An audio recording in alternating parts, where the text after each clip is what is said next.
Welcome, everyone, to World Gone Weird. Today, we're diving into some, shall we say, interesting developments. It seems like things are continuing their march towards, well, weirdness. Weird is an understatement. It feels like every day is a new episode of some dystopian reality show. What's even real anymore? I try to remain optimistic, even in the face of, let's call it unconventional news. There's always potential for positive change. Oh, honey, if optimism was an Olympic sport, you'd be swimming upstream in the cynic pool. But hey, someone's got to keep hope alive, right? All right, let's jump in. Egypt is hosting an emergency Arab summit to talk about, well, the Palestinian situation, Trump's latest ideas regarding Gaza. And ideas is being very generous here. Trump saying he'll take over Gaza and relocate people? Is he serious? That sounds like something straight out of a Bond villain's playbook. It's completely detached from reality, and frankly a pretty crass way to look at that whole area. I understand the concerns, but maybe we should consider if there's any underlying strategy here. Perhaps it's a starting point for negotiations, though, admittedly, it does seem rather bold and not based on science. Oh, I'm sure the negotiation tactic involves buying Gaza at a foreclosure sale and turning it into a luxury resort. The Red Sea Riviera. Coming soon, only slightly irradiated. I'm kidding. Mostly.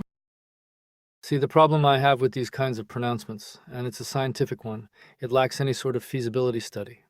The sheer logistical, ethical, and humanitarian implications are staggering. Relocating that many people? What, are we just ignoring decades of history and complex social structures? Exactly. Where are they supposed to go? Egypt and Jordan are already dealing with massive refugee populations. It's like he's just throwing out ideas without considering the real-world impact. Seems designed to make everyone mad. We should also consider the impact such a move might have on regional stability. Could it potentially escalate tensions further? It's crucial that all parties involved engage in constructive dialogue to find peaceful resolutions. Constructive dialogue. Honey, we're talking about Trump.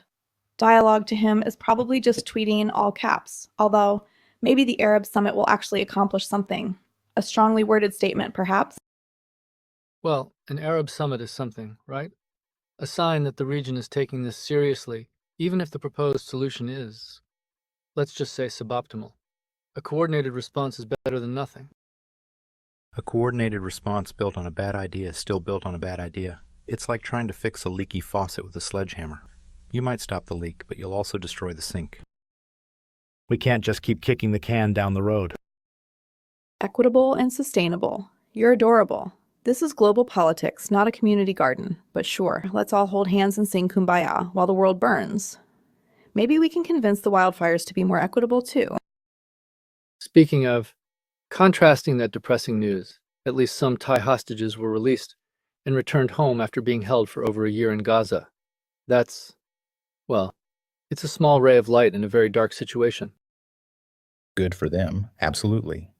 But the fact that they were held hostage for over a year in the first place, that points to a massive failure on multiple fronts. What was the arrangement that got them out? It's wonderful news that they're back with their families. It highlights the importance of international cooperation and negotiation in these kinds of situations.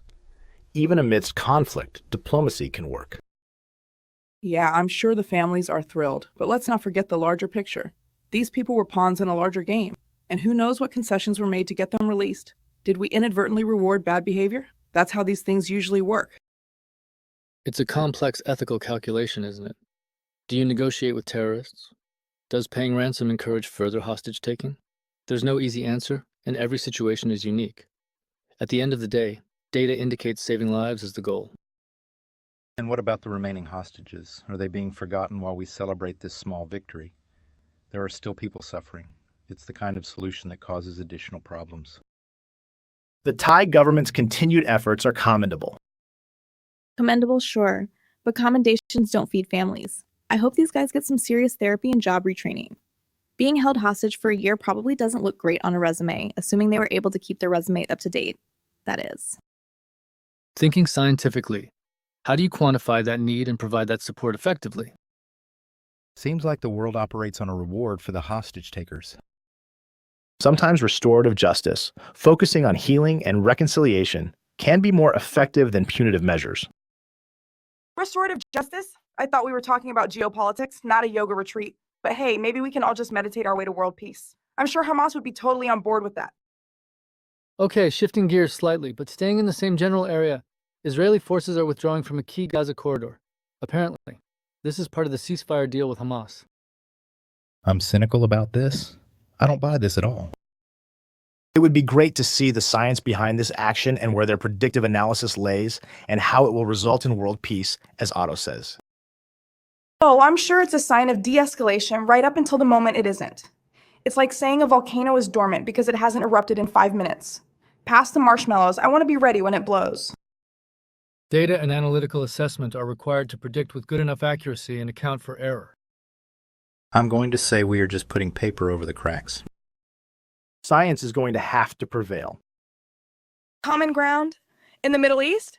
That's like finding a parking space in Manhattan on Christmas Eve. Good luck with that. But hey, maybe they'll surprise me. I'm always happy to be proven wrong, especially when it averts global catastrophe. It's a bit like sending an intern to negotiate a trade deal with China. I'm placing my money on that choice. That being said, let's hope that this is not the case and they are attempting some good faith. Oh, I'm sure it's all part of a master plan. A plan so cunning you could pin a tail on it and call it a weasel. Or maybe it's just political theater. Who knows anymore? Pass the popcorn, the show's just getting started.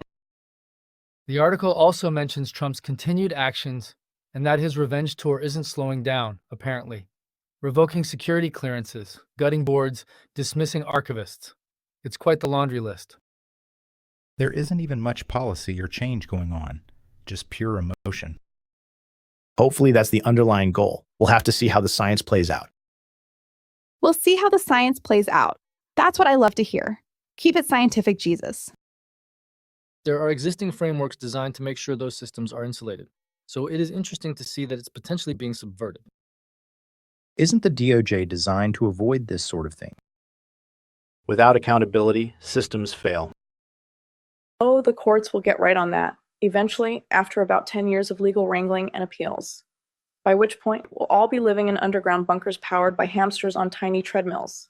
So don't worry, we won't have these problems when we hit the post-apocalypse. And then there's the EEOC. Apparently, Trump fired an official he appointed, accusing her of embracing radical ideology. It seems he's trying to dismantle DEI programs and guidance. I'm skeptical of DEI, especially if it doesn't include the full picture. This could lead to more lawsuits. I think we should try to find a happy medium, not just swing to one side. Oh, I'm sure it's all about fairness and justice, just like trickle-down economics is all about helping the poor. But hey, maybe the new EEOC will be really good at protecting white guys from reverse discrimination. That's a growth industry, right? Again, back to needing a scientific basis to these organizations. And I'm sure it'll be used to discriminate against others. Again, not one side, but for everyone. I highly doubt it, though, but it would be a welcome change.